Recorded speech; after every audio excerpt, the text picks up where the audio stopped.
Hello, my name is Trina Ganguly, and here are my notes. Today I will be discussing the integumentary system. The integumentary system consists of the skin, which is made up of the epidermis, the dermis, along with the layer below the skin called the hypodermis. These structures protect the body and play an important role in thermoregulation, vitamin D production, detection of stimuli, and nutrient storage.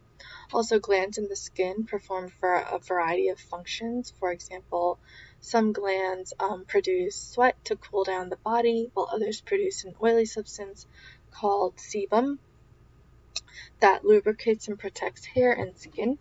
And similarly, other glands perform more specialized functions.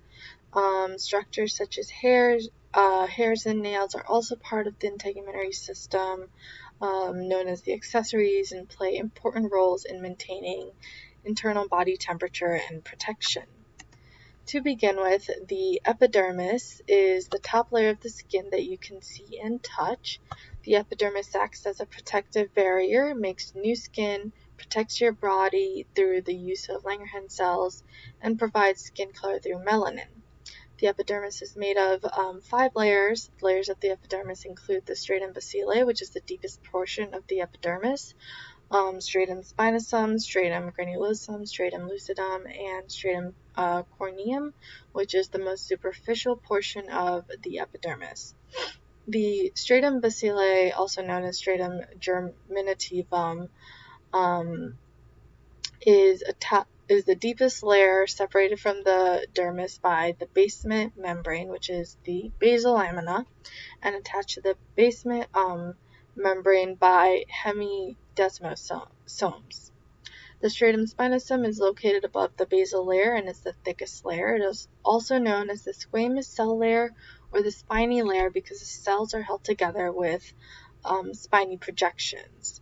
The stratum granulosum consists of keratinocytes that have moved out of the stratum spinosum, and this is the most superficial layer of the epidermis in which all the cells still possess a nucleus.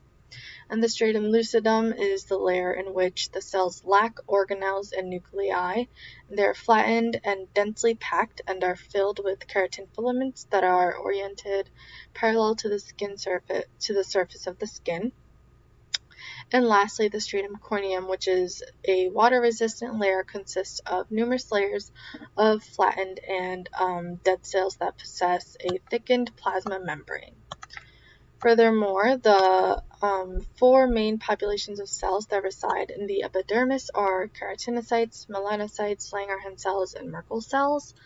Keratinocytes are the predominant cells in the epidermis, which are constantly generated in the basal lamina and go through maturation, differentiation, and migration to the surface.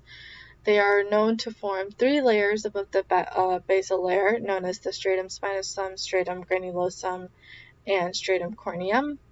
In addition, melanocytes are melanin-producing cells located in the bottom layer of the skin's epidermis, which is the stratum basilae. They also absorb harmful UV rays and protect your cells from sun damage. Langerhans cells are dendritic cells in the epidermis that have an immunologic function. They act as the outermost guard of the cutaneous immune system and are likely to induce the first reactions against pathogens encountered through the skin. And finally, Merkel cells serve as a sensory function as mechanoreceptors for light, touch, and are most populous in your fingertips.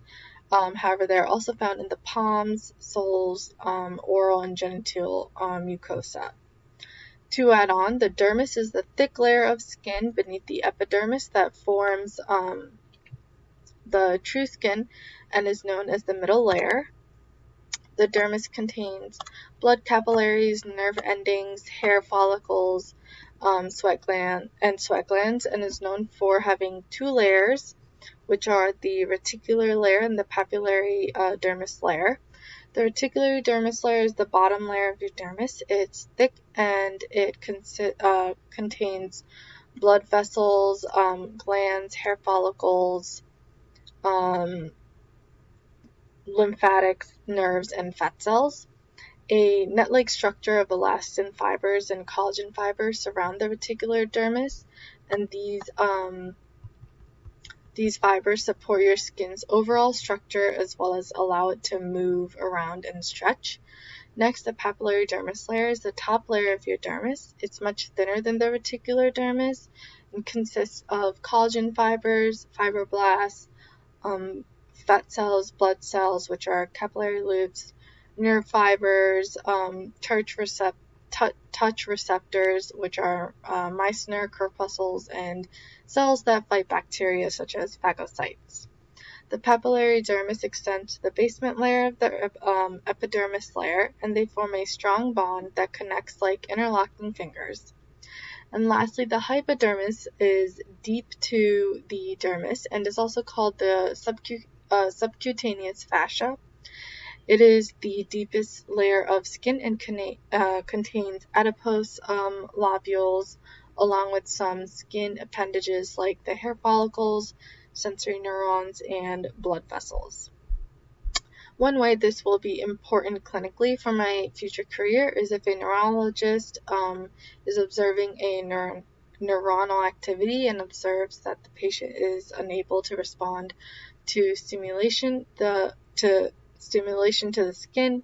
The neurologist could hypothesize one cause of this could be that the neurotransmitter, the Merkel cells, send touch messages to neighboring neurons with, which is norepinephrine, might not be functioning correctly.